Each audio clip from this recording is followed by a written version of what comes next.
Awal berdirinya tugu ini tahun 1946 setelah kunjungan Presiden Soekarno, dilengkapi dengan kata-kata mutiara dan tanda tangan Presiden Soekarno. Pembuatan tugu tersebut dilaksanakan oleh Jawatan Pekerjaan Umum Kawidanan Salaman dengan teknisi bernama Slamet. Kata-kata mutiara yang terdapat pada tugu bundaran yaitu: bangsa yang besar adalah bangsa yang menghormati jasa-jasa pahlawannya. Jasa pahlawan akan semerbak harumnya laksana bunga melati. Tepat pada hari Selasa Pon tanggal 21 Desember 1948 atau 19 Sapar 1880. Pada siang hari, Belanda melakukan serangan udara yang mengakibatkan banyak korban yang berjatuhan. Kemudian merobohkan tugu tersebut dan menduduki kota Salaman.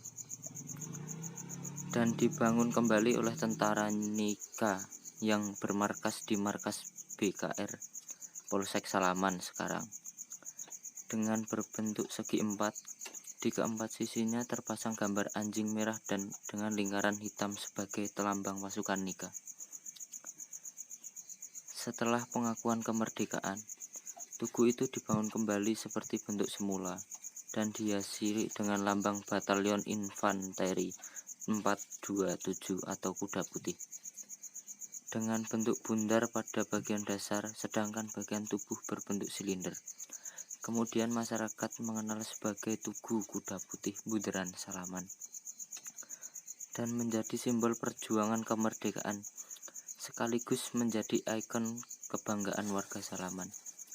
Dan sekitar tahun 1976, pada malam hari itu tugu tersebut kembali roboh, hanya menyisakan dasar bundarannya saja. Beberapa orang mengatakan mereka yang merobohkan adalah orang-orang anti Soekarno sebagai upaya desoekarnoisasi. Tugu tersebut dibiarkan tetap roboh sekitar 4 tahun lamanya.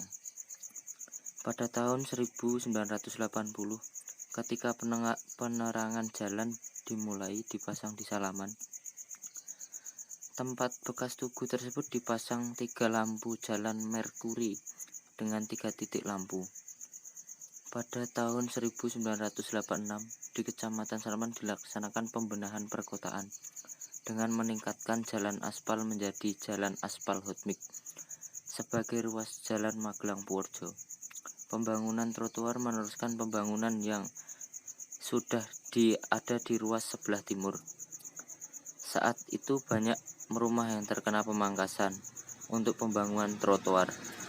Pada bekas berdirinya tugu kemudian dibangun belovet berbentuk segitiga dengan sisi runcing yang mengarah ke jalur Purworejo. Tetapi masyarakat masih tetap menyebutnya dengan istilah bundaran.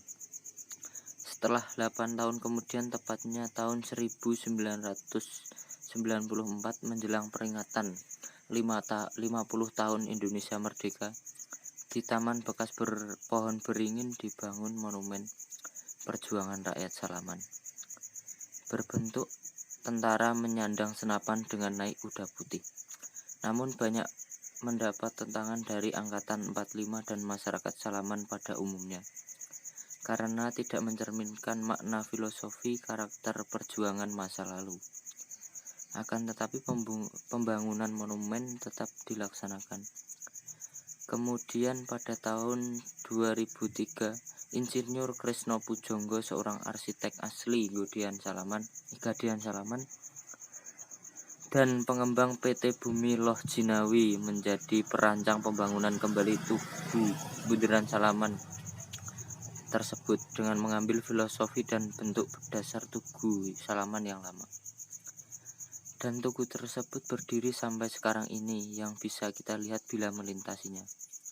Selain Tugu Bundaran Salaman, di tempat itu juga ada peninggalan di masa Belanda pada tahun 1946 lain yang masih sampai sekarang, yaitu sebuah tiang penunjuk jalan warna putih yang mengarah ke Borobudur 9 km, Magelang 17 km, dan Purworejo 28 km. Sekian video singkat cerita dari saya. Semoga bisa menambah pengetahuan dan bermanfaat. Jangan lupa like, comment, share, and subscribe.